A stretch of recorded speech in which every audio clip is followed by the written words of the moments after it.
ذلك أدنى أن يعرفن فلا يؤذين لكاتب خويا لكيش إسلام أفريقيا حر أي بيرتنبر بخيزان كانت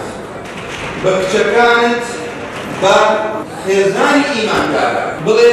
يدنين عليهن من جلابيبهن لە درێژەی کاڵ و چالاکیەکانی ڕێکخراوی خوشکانی ئیسلامی لقی هەولێر هەستاین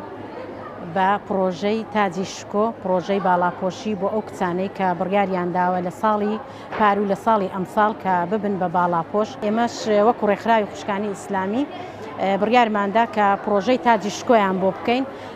ڕێز لێنانیان پێ ببەخشین و بۆ ئەوەی ببتە هاندەر بۆ کچانی تریشمان لە سەردەمەی ئێستا کە تێداین. وەکو ئەرچی خۆمان وا پێویستمان زانی کە پرۆژەیەک ساز بکەین پرۆژەی تاجی شکۆ بۆ ئەو کچانە. ئەو پرۆژەشمان ئاهەنگە چخنجیلانەمان ساز کرد تێیدا مامۆستا دلێر گەرمیانیمان بان کردووە کە باسی باڵاپۆشی دەکا و زیاتر هاندانی ئەو کچانە و کچانی تریشمان بۆ بەرەو باڵاپۆشی و هەروەها سرودبێژیش بانگمان کردووە سرودیشی تێدا دەڵێتەوە و دیاریش تێدا دەبەخشینەوە بۆ ئەو کچانەی کە باڵاپۆش. پەنا بەخوا وەکو ڕێکخراوی خوشکانی ئیسلامی لقی هەولێر بەردەوام دەبین لە کار و چالاکیەکانمان بە تایبەتی لەو کار و چالاکیەکەی کە تاجی شکۆیە پێمان خۆشە هەر کەسێک بڕیاری باڵاپۆشی دەداتن و حەز دەکا کە ببتە باڵاپۆش ناوی خۆی با تۆمار بکە لە لای ئێمە لە پرۆژەی داهاتوو ئینشاءالله ئاهەنگیان بۆ ساز دەکەین. ئێمەش هەمدە ڕاستەخوای پەروەردگارەکەی خوازان نایە وەقتی بدەنەوە شتێک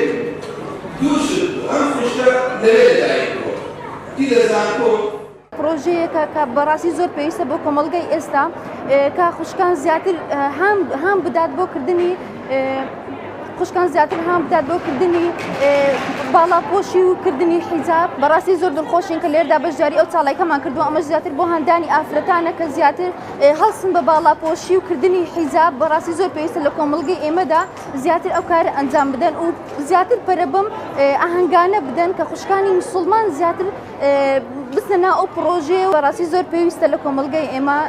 کە ئەو کارانە ئەو چاڵاکیانە زۆر زیاتر بێت زیاتر هانی موسڵمانان بدەن. ئێمە وەک کچێکی موسڵمان کە ئەمڕۆ بڕیاری باڵاپۆشیماندا لە ڕۆژێکی ئەمڕۆ کە پرۆژەیەکی باڵاپۆشیە ئیسلام ڕێزێکی زۆری لافلەدناوە و دڵخۆشین بەوەی کە ڕێچکەی دایکە عایشە دەگرین و ئافرەتیش بەوە جوانە کە باڵاپۆش بێت و بەوە سەربەرزا تاجی سەریتی ئەم باڵاپۆشێتی. ئەمڕۆژ پرۆژەی تاجی زێڕین کە ڕێکخراوی خوشکانی ئیسلامی هەستاوە بە سازکردنی ئەم پرۆژەیە هیوادارین کە ڕێکخراوەکانی تریش چاو لێ بکەن و کچەکانی تریشکە ئەو ڕێچکەیە بگرن و باڵاپۆش بن تاجی سەرەوە هەر ئەمە سەرفرازی دنیا و قیامەتە و هەر ئەمەش بڕیارێکی دروستە بۆ قیامەت و بەم بڕیارەش خۆت لە خۆت ڕازی دەکەیت و سەربەرزی دنیا و قیامەت دەبیت.